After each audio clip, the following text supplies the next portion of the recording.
Although she astounded her judges by the readiness of her answers, she was condemned to death as a heretic, and burned at the stake, May 24th, actually May 30th, 1431.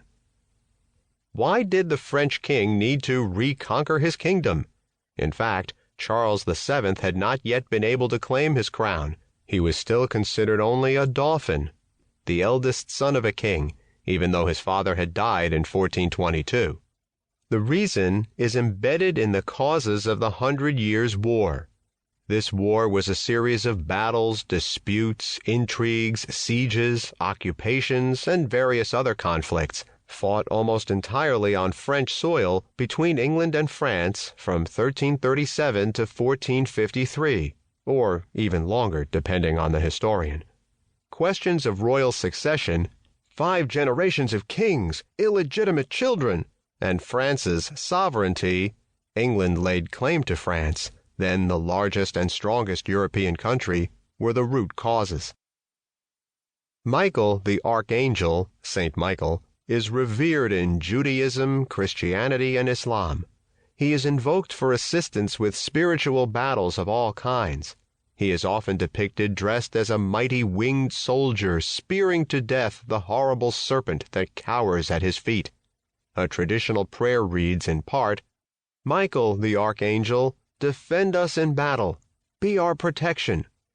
Saints Margaret and Catherine were revered as martyrs who had been convicted and executed because they would not recant their Christian faith.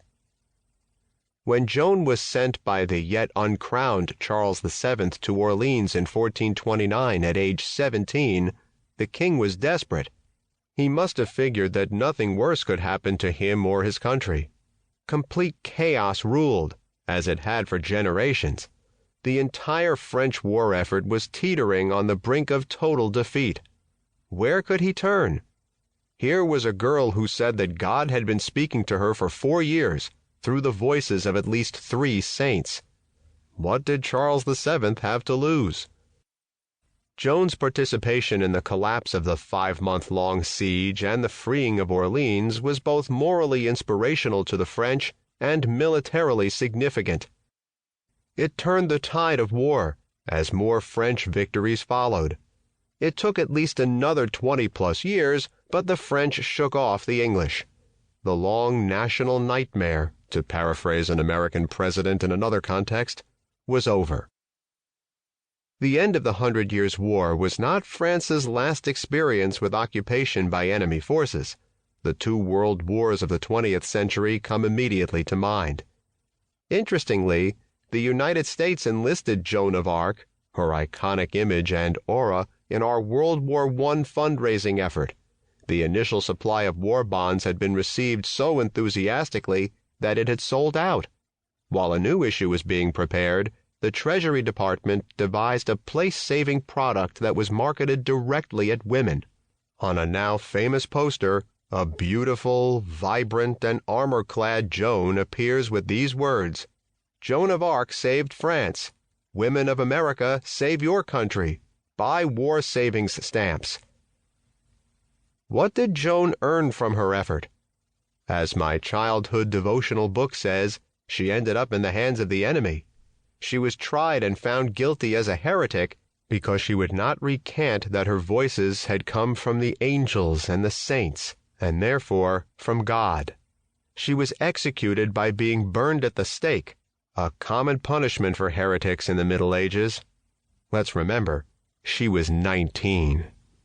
Almost immediately, Joan became a heroine of the French nation, and a cult developed around her. At the time of the 100 Years' War's end, her case was re-examined. Posthumously, she was absolved of the charges that had led to her execution. Canonization by the Catholic Church took place in 1920. The importance of Joan cannot be understood without taking a look at the place of Christianity in France and in all of Europe at Joan's time.